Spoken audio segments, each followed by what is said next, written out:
नमस्कार, स्वागत है आपका मार्केट टाइम्स टीवी में। मैं हूं आपके साथ रूपा मेहता। आज मार्केट टाइम्स टीवी की टीम पहुंची है रामगंज मंडी में, जो कि एशिया की सबसे बड़ी मंडी मानी जाती है और स्पेशली धनिये के लिए बहुत बड़ा व्यापार यहां पर होता है और धनिये के लिए सबसे बड़ी मंडी कही जाती है। तो यहां पर मार्केट टाइम्स टीवी की टीम की कोशिश है कि व्यापारियों से जाने कि आने वाला साल 2025 जो कि शुरू हो चुका है और नई अराइवल्स अब आने वाली हैं, तो ऐसे में धनिया का प्राइस कहां तक जाता हुआ दिखाई दे सकता है। साथ ही कोशिश होगी ये जानने की आंकड़े क्या कहते हैं, एक्सपोर्ट क्या है और वहीं प्रोडक्शन किस तरह का राजस्थान में, मध्य प्रदेश में और गुजरात में देखने को मिल रहा है। इन सब मुद्दों पर हम बात करेंगे और इसमें हमारा साथ देंगे मयंक जी, जो कि यहाँ पर एक जाने माने ट्रेडर हैं, धनिया के काफ़ी लंबे अरसे से धनिया का व्यापार कर रहे हैं। तो इनसे जानने की कोशिश करेंगे कि आने वाला साल 2025 में जो नई अराइवल्स आएंगी उसमें धनिया कैसा रह सकता है। मयंक जी, स्वागत है आपका मार्केट टाइम्स टीवी पर।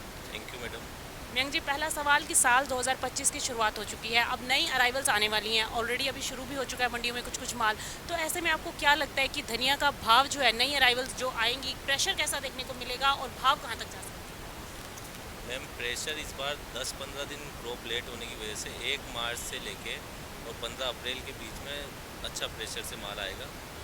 और भाव की जो स्थिति है वो मेनली तो डिमांड पे ही है? पूरा रहता है, परंतु फिर भी जो मौजूदा भाव चल रहे हैं इनसे कम 20 से 30 रुपये किलो ऊपर रहेगा।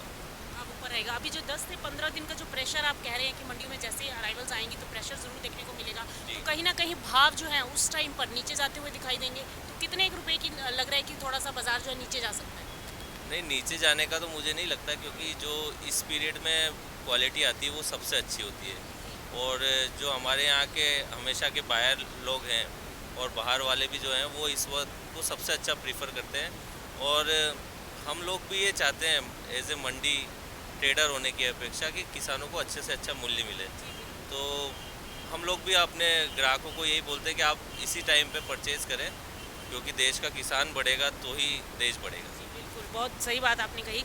और वहीं अगर बात करें उत्पादन के आंकड़ों की, तो जैसे कि राजस्थान में इस साल आपको क्या लगता है कि उत्पादन कितना रह सकता है धनिये का? राजस्थान का 48,000 हेक्टेयर में बुआई हुआ है और हम एक हेक्टेयर में 35 बोरी मानते हैं। 35 बोरी के लगभग एक एवरेज प्रोडक्शन आता है, क्योंकि कभी किसी के कम भी होता है, किसी के ज़्यादा भी होता है। 35 बोरी के हिसाब से 16-17 लाख बोरी राजस्थान आता है। राजस्थान का आएगा। और गुजरात की अगर हम बात करें तो गुजरात में कितना समझते हैं? गुजरात में वेदर कंडीशन, अगर टेम्परेचर अभी थोड़ा हाई होता है तो वहाँ पहले प्रोडक्शन काफ़ी अच्छे आए हैं। अब इस साल हम उसको राजस्थान के बराबर ही 35 बोरी के हिसाब से आंकते हैं, तो 1,20,000 हेक्टेयर लगभग बुआई हुई है, जो सभी मिश्रित आंकड़े हैं।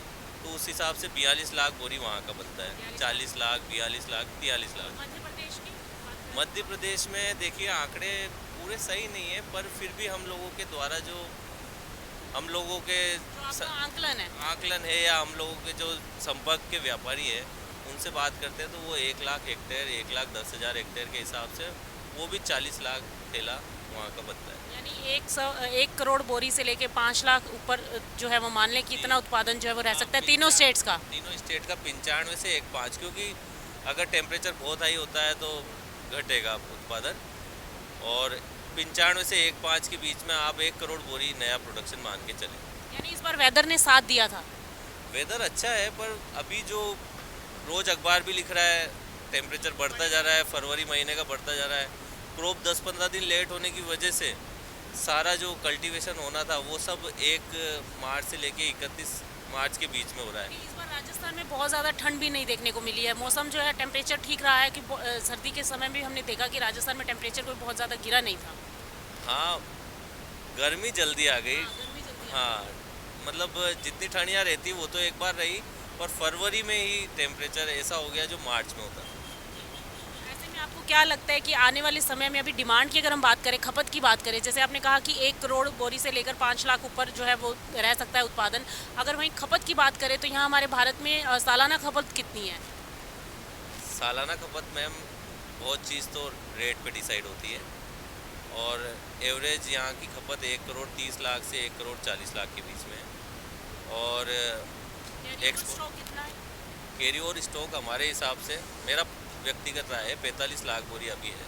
आपका के हिसाब से 45 लाख बोरी जो है वो कैरी ओवर चलता आ रहा है, और 1.5 अभी आप उत्पादन का बोले तो यानी 1.5 करोड़ बोरी के आसपास जो है माल रहेगा इस बार। और एक्सपोर्ट की फिगर क्या समझते हैं? एक्सपोर्ट की फिगर, अगर रेट बहुत बढ़ता है तो जो दूसरी कंट्री है वहाँ से भी compete करना पड़ता है, तो भी हम लोग 15 लाख 20 लाख थैला के बीच में तो मानते हैं। 15 से 20 लाख बोरी एक्सपोर्ट जाता ही है, थोड़ा इंपोर्ट भी आता है तो भी 15 लाख के समथिंग का रहेगा। 1 करोड़ 30 से 40 के बीच में डोमेस्टिक डिमांड, 15 लाख थैला एक्सपोर्ट। यानी कि अगर देखा जाए तो आंकड़ों के हिसाब से अगर हम देखें तो यानी पूरा पूरा इस बार बैलेंस जो इक्वल हो रहा है, कोई कैरी ओवर स्टॉक बचने वाला नहीं है। हाँ, मतलब बहुत ही टाइट बैलेंस शीट है।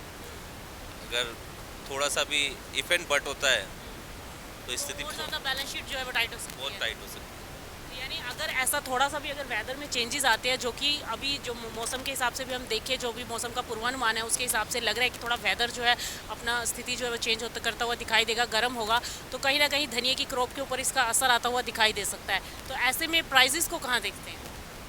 मैम, लास्ट ईयर 100 रुपये से लहसुन शुरू हुआ और 350 तक बिका। 5 रुपये वाला प्याज 40 रुपये किलो तक बिका। 60 रुपये की हल्दी 150 रुपये तक बिकी, 170 रुपये तक बिकी। और माने कि ये साल धनिया के लिए ये बन सकता धनिया है। का बन सकता है, क्योंकि उसके लिए इतने अच्छे ग्राउंड फिर कभी नहीं मिलेंगे। और अगर हम इस साल भी प्राइस अच्छी नहीं दे पाए किसानों को, तो हम लोग बहुत सारे गाँव का भी सर्वे किया है। सर्वे करने के बाद आप किसानों से भी रूबरू हुए हैं, उनकी समस्याएं भी सुनी है। तो मतलब बहुत ज़्यादा इसमें ऐसा आकर्षक भाव नहीं है जिस वजह से धनिया बोया जाए, जबकि धनिया ज़रूरत सभी की है। मसाले में अगर मिर्ची और मिर्ची के बाद अगर नमक डलता है धनिया तो भी कहीं ना कहीं जरूरी होता है। धनिया इतना ज़रूरी है कि इतना बड़ा कंजम्पशन है धनिया का अपने। बिल्कुल। तो साल 2025 में भाव कहाँ दिखते हैं? भाव का देखिए, ये खुले मन से आपने कहना, आपने पूरा अच्छे से एनालिसिस किया हुआ और आपने आंकड़े जैसे हमें बताए, और आपके हिसाब से बिल्कुल बैलेंस शीट जो है वो टाइट बनती हुई दिखाई दे रही है, और इतने पिछले 3 से 4 साल में ऐसा कभी नहीं देखने को मिला, क्योंकि हमेशा कैरी ओवर स्टॉक चलता आ रहा था, तो प्राइजेस जो है वो नहीं उठ पाए 3 साल से। लेकिन इस साल की बैलेंस शीट जो है वो काफ़ी टाइट दिखाई दे रही है, तो ऐसे में कहीं ना कहीं प्राइजेस में तेजी आना तो तय है, क्योंकि हल्दी और जीरे के बाद अब कहीं ना कहीं उम्मीद जाग रही है कि धनिया किसानों को भी अच्छा भाव मिल सकता है। तो ऐसे में प्राइसेस जो है 2025 में कहा जा सकता है, क्योंकि हमारे जो व्यूअर्स हैं किसान, वो ये जानना चाहते हैं कि धनिये में प्राइसेस जो है 2025 में कौन सा लेवल टच कर सकते हैं। देखिए, मेरा किसान भाइयों से या व्यापारियों से सभी से ये आग्रह है कि उचित से उचित मूल्य हमेशा मिलना चाहिए किसान को। पीछे आज और अगर 48,000 हेक्टेयर पे एक टाइम पे हम थे, 2,32,000 हेक्टेयर राजस्थान होता था, उसका खसकते खसकते हम 48,000 पे तो आ गए। अगर फिर भी 60-70 या ये 80 चलता रहा तो शायद किसान को इसमें कोई रुचि नहीं रहेगी। यानी और राजस्थान में एरिया कम हो जाएगा, क्योंकि वो दूसरी फसलों की तरफ डाइवर्ट हो जाएंगे। हाँ, आप खुद भी सर्वे कर रहे हैं और आपने भी काफ़ी गांव देखे हैं।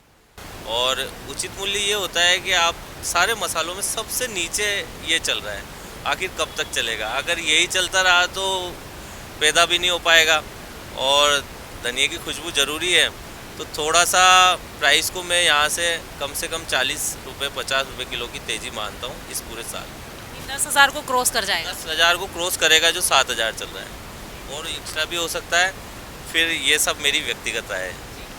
तो लास्ट आखिरी सवाल मेरा आपसे ये रहेगा कि वायदा कारोबार, काफ़ी कारोबारियों का ये कहना है, यहाँ पर जैसे कि हमने विजिट किया तो हम काफ़ी कारोबारियों से मिले, तो कारोबारियों का ये कहना है कि कहीं ना कहीं वायदा कारोबार की वजह से धनिये में तेज़ी नहीं बन पा रही, तो आप इसको कितना सही समझते हैं? मैम, वायदा कारोबार आर्टिफिशियल तेज़ी और आर्टिफिशियल मंदी दोनों को ही जन्म देता है।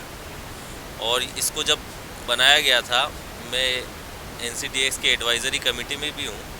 किसान को उचित मूल्य देने के लिए ही NCDX की स्थापना हुई थी, परंतु किसान कहीं ना कहीं अछूता रहता है। जब भी तेज़ी मंदी होती है वो इतनी ज़्यादा होती है कि किसान की कोई सुनवाई नहीं होती। तो मेरा सरकार से आग्रह है कि वायदा कारोबार जो है इसको आप, या सेबी से भी निवेदन है कि इसको एक बार ढंग से आप चेक करें, क्योंकि ये जब भी किसानों के लिए हित में कार्य नहीं करता है।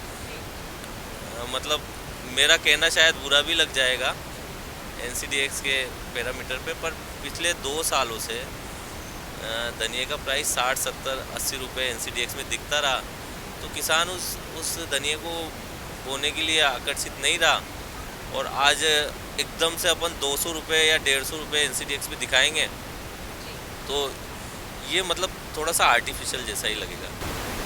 तो NCDX का रोल अभी बहुत अच्छा तो नहीं कह हाँ, सकता। यानी कि आप NCDX से खुश नहीं है कि जो NC हाँ जी, बिल्कुल आपका बहुत बहुत शुक्रिया मयंक जी, जो आपने ये तमाम जानकारी दी। तो ये थे हमारे साथ मयंक जी, जो कि जाने माने धनिया कारोबारी हैं, और मयंक जी का भी यही कहना है कि कहीं ना कहीं धनिये की अगर बात आती है तो वायदा कारोबार धनिये की कीमतों में तेजी ना आने के पीछे की एक बहुत बड़ी वजह बन जाता है, क्योंकि किसानों को, जिस किसानों के हित के लिए वायदा कारोबार शुरू किया गया था, वहीं पर किसानों को अब वायदा कारोबार से काफ़ी परेशानी उठानी पड़ रही है। और धनिये की कीमतों में गिरावट की मुख्य वजह जो है वो कहीं ना कहीं वायदा कारोबार बनता हुआ दिखाई दे रहा है। ऐसे में साल 2025 में मयंक जी का कहना है कि धनिये की कीमतें 10,000 रुपये के ऊपर जाती हुई दिखाई दे सकती है। फिलहाल मार्केट टाइम्स टीवी में इतना ही। मार्केट टाइम्स टीवी पर आप बने रहिए, क्योंकि खबरों का सिलसिला लगातार जारी है। फिलहाल मुझे और मेरी टीम को दीजिए इजाज़त। नमस्कार।